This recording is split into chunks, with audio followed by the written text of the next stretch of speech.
7:30 in the morning, San Francisco time. And he's a stand-up, so no stand-ups ever get up at this time. No. So let's. But Joe's number one for a reason, right? And our first guest of 2018. That's true too. There should be some magical I sold him music on that too. So he was into that. That was the big deal. Oh yeah. And this is very exciting. Hello. I am calling the home of Jimmy Garoppolo, who I understand is now the greatest quarterback who has ever lived. But I'm also looking for Joe Bartnick if he's there. Yeah, I'm available. I'm at the bar. Buddy, you are the first guest on the show of 2018. My goodness, what an honor that is. Mike, I'm completely honored. So, San Francisco, this is where we're calling. You got some gigs out there? You working some shows? I got a show tonight at a porno bar. Nice. What? You're combining. Yes. You're combining the two worlds. Yes. This is what you're doing. Explain that to us, Joe. Good morning, by the way. How you doing, Dave? Happy New Year. And to you and your family. Yes, you guys as well. Well, you know how there's sports bars that run sports on television. Yes. Well, this is San Francisco, so they have a bar that runs porn on television 24/7. What a great idea! How come I never thought of this? I got to be honest. I'm a little embarrassed by the advent of this happening. So let's take a look in the world. Well, I'm always just afraid to have the nachos. Yeah, I would say beefaroni also a no. And I got to be honest, anything seafood like you just don't know. I mean, you really. Oh, exactly. Not that I'd be upset if I see Sasha Grey flipping a couple of hot dogs or whatever imagery you want to come up with, but I would think that the buffet is probably not really where you want to take the wife. Although, what a great wife that would be. Yeah. Yeah, so let's get to the NHL. Joe, you're taking a look at a season where I don't know. We saw last night, I guess, by all rights, the best team in the league, the Tampa Bay Lightning. I thought the Leafs sort of played what was similar to a playoff game. They kind of went toe-to-toe with them a little bit, but what the Leafs are short on, and that's basically probably another elite defenseman at the back end, Tampa Bay, with that goaltender, man, oh man, they're going to be awfully tough to beat. Awfully tough. Yes, I actually picked Tampa Bay to win the East and basically win the Stanley Cup this year. They had last year's playoffs off. They've regrouped. They picked up Chris Kunitz for a little leadership. They got frontline scoring. They got second line scoring. Now they got that young defenseman. They got everything. And Vasilevsky is a brick wall back there. Yeah. There's nothing that team needs. I mean, they're getting scoring from everywhere, and now Tyler Johnson's heating up as if the league needed that. Are they going to tinker? You just mentioned it, Joe. I agree with you. Are they going to tinker at all with that lineup? Like, are they going to add another piece? Because I look at Tampa Bay at the trade deadline, maybe looking for third or fourth line depth, because that's all they really need. And quite frankly, I don't even know if they need that. But a lot of times, you just want to add another body to put on the ice. I could see getting just tinkering just a little bit, but it seems like every team that's great at the trade deadline and then tries to tinker messes up the chemistry. But with that team, if anything, I'd see maybe just a depth defenseman, because you just run through defensemen at come playoff time. You're always one short. It seems like when you need one. Who's the team for you that is sitting in a position that you not only did not expect, you don't think that they'll actually follow through on it? If you're looking at, let's say, the Metropolitan, I believe you have a team that you enjoy, that you follow in that particular division. What about like a New Jersey? Is this a surprise to you? Do they hold on? Can they hang? I think they can hang. I mean, can they do any damage in the playoffs? That remains to be seen. But I definitely think they're going to hang around. Ray Shearer's going to make some moves at the deadline. He's a wheeler and a dealer, and he kind of got a little bit of a raw deal by hanging his hat on the sinking Dan Blasma ship in Pittsburgh. But he was a really good GM. So, and he's making things happen in New Jersey. They have a great coach. You talk about a team that has a little bit of everything. Schneider bounced back this year. I always considered them the Expendables. Just a bunch of pros coming in there and winning some games. And now the Expendables are in Vegas.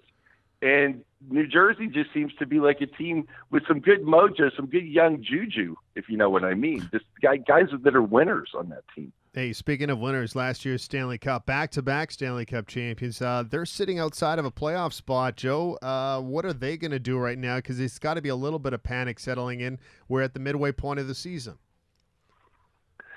Yes, it's hard to complain about your team that's won back-to-back Stanley Cups. Sure. It really is.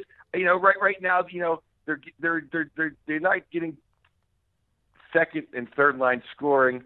Because of course they lost Bonino, they lost Cullen, they lost Kunitz. But they've always had the influx of young kids to come up. And this year they brought up Sprong. Hopefully he can add a little bit of juice. But I think where they're really porous is on defense. Letang was out, but let's face it, Letang has only lived up to his name a few times over his career. Other than that, he's always a little bit more hat than cattle. They really miss Justin Schultz, and I'll tell you, they really miss Daly, and they really miss Hainsey. They've just lost such quality defensemen. They can't get the puck up to their forwards. I don't know. Hunwick's been a disaster in my opinion, and Frankie Corrado, he's a minor leaguer, and that's just what they have. Ruido's great every now and then. You can't eat every day with Ruido. They just need some more defensemen. By the way, bringing up the Expendables, and how many have they made? Have they made 10 of them? I don't know. There's way too many of them, and they are the kings of the cheese line. But one of my favorites, because I just never really thought about it. So Stallone has just machine gunned down.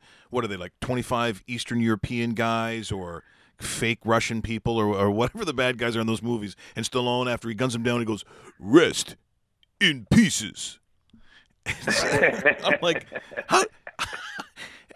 You're part of this industry. Are you sitting in the room and the one guy goes, "You know what'd be great? How about this one? Rest in pieces instead of rest in peace. What about that one? I love it." Well, it goes through a focus group. And there's about 30 middle-aged women, and they decide everything that comes out of Hollywood. Exactly. We're in conversation with Joe Bartnick. He is calling us from San Francisco. Is that a good town to play, by the way? I think a lot of comics like playing there. Oh, I love San Francisco. Yeah. The Punchline is where I started comedy. It's my home comedy city. I love the city.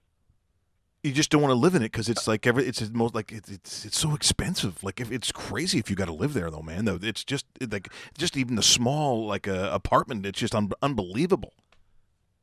No, I mean you're better off just renting a car and living in a super SUV. Hey, one thing we don't get to talk about much because are you much of an NFL guy? Are you a Steeler fan? What are you? Well, I love the Steelers. I mean, the Steelers are like the Roman Catholic Church in Pittsburgh. You just have to every Sunday. It's the Steelers, and I grew up with Swan and Stallworth and Mean Joe. So those are my Steelers. But of course, I love the Steelers. Absolutely. I just don't follow the NFL. I've actually become way more of a college fan. It just seems like I like the action more on Saturday than all the dancing and let's celebrate a third. Let's celebrate a third down and 5. And there's so many substitutions, and I just don't like how 3rd and 1 is 5 wide receiver shotgun. Like, let's hand the ball off and hit someone in the mouth. No, I agree. I mean, I'm a huge college guy. Did you get a chance to see the Rose Bowl? Because that was nuts. The Oklahoma-Georgia game was crazy. That was worth the money. I was there. It's in my 10th year in a row I've seen the Rose Bowl, and this year I actually remember more than 3 plays. Wow. So you've been to 10 of them? I've gone to 10 in a row. Yeah, that's kind of our tradition. Go ahead. Yeah, no, that's like the. I mean, that's a pretty good tradition. Man. I used to. I go back to the Pac-8 days. So this is, so basically the Rose Bowl is always, hopefully we get a shot in there. I lived in Eugene, Oregon, so I was always a Duck guy, and I thought at the times that I went to their games back in the '70s, there was no way they were seeing any kind of bowl games. I was just praying for like a first down. Like every couple of games, could we just get a first down? So it really changed for me. But back in the days where you had the Michigans and Ohio States perennially coming in, and they were going to play a UCLA or whoever the team was, or USC of the time. So this matchup was crazy, and really aside from the squib kick, which I don't know, I have no idea what the coaching staff was thinking for Oklahoma. That was an unbelievable game. It really was. I mean, we've seen some classics the last few years that have just been phenomenal. Like I think 2 years ago, Penn State scored 7 straight touchdowns and lost. Just phenomenal football. But yeah, this year there was just something on the line. There's a different feel. The whole place was buzzing. All 92,000 people were just buzzing. And it was great to see the quarterback from Oklahoma. He's going to be a legend maybe someday. I don't know. I just love that kid. And I'm an SEC guy. I love the SEC, so it was great seeing the Bulldogs pull that one out. It was just fun stuff. Yeah, that's pretty awesome, Joe. I had no idea. The things you learn, right? Yeah. 10 years. Jeez, that's awesome. Hey, speaking of Oregon, that's what I learned. I learned how to do pickleback shots from the girls from Oregon. It was fantastic. Oh, class all the way. I've always said that about the girls there. What do you call these? Pickle what? Pickleback shot. So you can take the cheapest, most horrible tequila or whiskey, and after you do a shot of it, then you drink a little bit of pickle juice, and it tastes awesome. It does. What? Yeah, Combo. I didn't see that on any of the Gordon Ramsay shows. You'll have to. I didn't know that was a thing. Pickleback. Yeah, it's big with the college kids. It saves them money. You can get some generic pickle juice and some cheap rock gut vodka, and away you go. Wow. They're innovators, these college kids. Hey, yeah, they certainly are, Joe. Okay, let me ask you this: when are the Vegas Golden Knights gonna act like the Vegas Golden Knights and start falling? Because yesterday they win again. It's a very good Nashville team they shut out, and man, they're getting contributions from everybody in this lineup. A lot of no-namers up front that people are now beginning to know. When you looked at this roster, you knew the goaltending was going to be set as long as they were healthy, and they are right now. When's this team going to start falling? Because Cinderella hasn't hit midnight yet. But as a Western Conference guy and a Winnipeg Jet guy, I'm waiting for this team to fall, and they're not doing it. Well, let's get to your second point first. Let's go Winnipeg Jets. I love the Winnipeg Jets. I was shocked they re-signed Paul Maurice. I almost hit the ground. But now look at them. If they can just withstand Scheifele's injury, they're going to be in fantastic shape. They're doing it with either an injured buff or an inefficient buff. But that might be the secret there. Too much buff was maybe too much. Now, the Vegas Knights, it may just fall apart when George McPhee pulls the plug and just says, you know what, I'm going to take draft picks for Neil and Marchessault, but I don't think he will. I think they want to win in Vegas. I think they can smell it, and I'll give them a round or two. I mean, the Flowers, they did it with their fifth-place goaltender. Are you kidding me? Exactly. That's just ridiculous. They're doing it with David Perron. Perron's the biggest dog in the NHL. I mean, Gerard Gallant he's Toe Blake. It's ridiculous. Really, it just goes to prove how stupid the people in Florida were. I mean, they lost Smith, Riley, and Gerard Gallant. It's ridiculous. Absolutely ridiculous. Well, speaking of smell, let's talk about Edmonton. On many levels, I could use that analogy, but oh my God. Are you telling me after everything they've got on that roster that is it conceivable that like Todd McClellan would lose his job over this? Because right now, we're basically more or less getting close to halfway through the season, and I'm not seeing a trend upwards, my friend. No, some nights they look okay, and most nights they just look slow. I mean, I am the biggest Milan Lucic. I mean, he's my original man crush. But sometimes he doesn't even catch up to the celebration. There's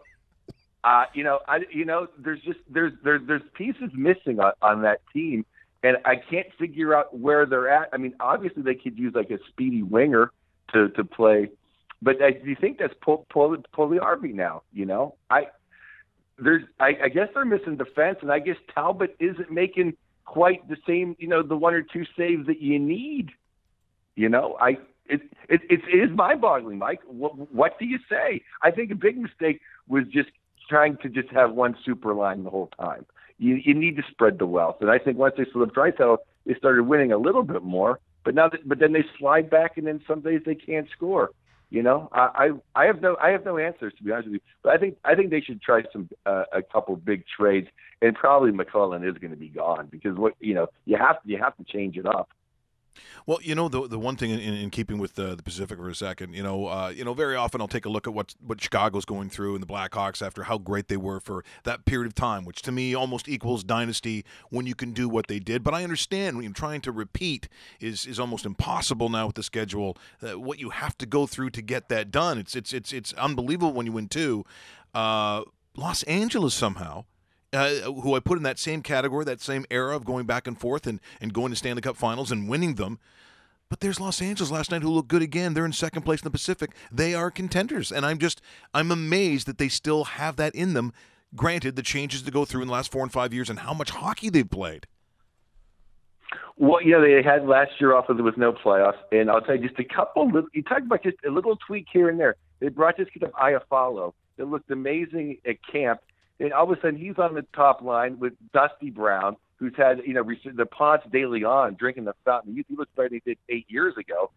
Kopitar, of course, he couldn't play as bad as he did last year, but this year he's playing amazing. They get this Kempe kid comes in. They don't even miss Carter. They're going to get Carter back at the deadline. Yep. Carter was their best player last year by a ton. If they didn't have Carter last year, they would have been the Colorado Avalanche. And then, they moved out a couple, D guys that weren't getting the job done. They got some younger guys like Forbear and Folan. And they're just moving along. Fettenberg, all the Fs, and they're just moving along. And Quickie looks like Quickie again. I would not want to play the L.A. Kings in the play. I think they're the team that beat with Quick. Yeah, very good. Hey, right West. Here in this city, Joe, the Toronto Maple Leafs obviously are front and center, as they should be. Right now, losing to Tampa Bay yesterday, pretty good Tampa Bay team, as we mentioned in the past. What are the Leafs going to tinker with in the next month or so? Because we're looking at, as you mentioned, the trade deadline about 5 weeks away. What are the Leafs tinkering with when it comes down to deciding who they're going to bring in? If I was the Leafs, I would try to maintain all the forwards they have and maybe give away a little bit of the future and get a solid NHL top 4 defenseman. Yeah. Just a complete, and the guy I've had my eye on for a long time is I like Marco Scandella in Buffalo. I don't know where he, obviously Buffalo should be looking to move anybody they can except maybe Eichel. And I like Scandella. Other than that, it's hard to pick who's really completely out of it. Yeah, you're going Fisher, but I keep my eye on a Marco Scandella. Maybe some of the guys in Florida might have a look. I know they're saying, I guess, and looking at Branson's available, but he's not the answer in Toronto, in my opinion. They need a legitimate top 4 guy that's been around the block a little bit. Basically a Ron Hainsey. That's what they need. A younger version, exactly. Okay, I need something they can stick around a little bit longer than Hainsey. But I'll tell you what, I know I'm on in Toronto right now, but Austin Matthews to me is the best young player in hockey. With all due respect to McJesus, I just love Austin Matthews. I think he's got it all going on. He plays where you're not supposed to play when you're a phenom. He seems to will that team above their pay grade sometimes. I just love that kid. Yeah, well, because you said that, our director now has an erection. Russell has just now. Thanks for that, Joe. Fully. And hey, and along that topic, because you're going to be playing in a porn venue tonight, I'm just curious, Joe Bartnick, if you could be married to any of the porn stars over the last 20, 30 years in their prime, you don't say now, but let's say, could you see yourself married to one of the stars of a day? Did you imagine yourself with one of these stunning ladies? Who would it be? Oh, I was a big Samantha Strong guy back in the day. Wow, look at that. Okay. Come on, you guys sitting at, well, there you go. I know what Rusty's doing, but still, Samantha Strong. Mine's always been Chasey Lane. I could see us going to the prom. Of course, it might look different now, but what about you, Dave? Come on, clean cut, Dave. I don't know if I. He's afraid. His wife watches the show. I don't think she's watching. The funny thing now is there's so much porn on YouPorn that you can just get anybody down the street as a porn star. Yeah. Your neighbor's probably doing. I think I'll take right my now. neighbor. Yeah, you might see her tonight. That's good news. Hey, Joey, thanks so much for joining us, pal. It's always great to talk to you. Good luck with the show tonight, and we'll catch up with you again real soon. Thanks for doing this, man. Thanks, Joe. Oh, thank you, Mike. Thanks, Dave. Happy New Year. Happy New Year to Joe Bartnick. There he is joining us from San Francisco. What? We just become best friends? Yep.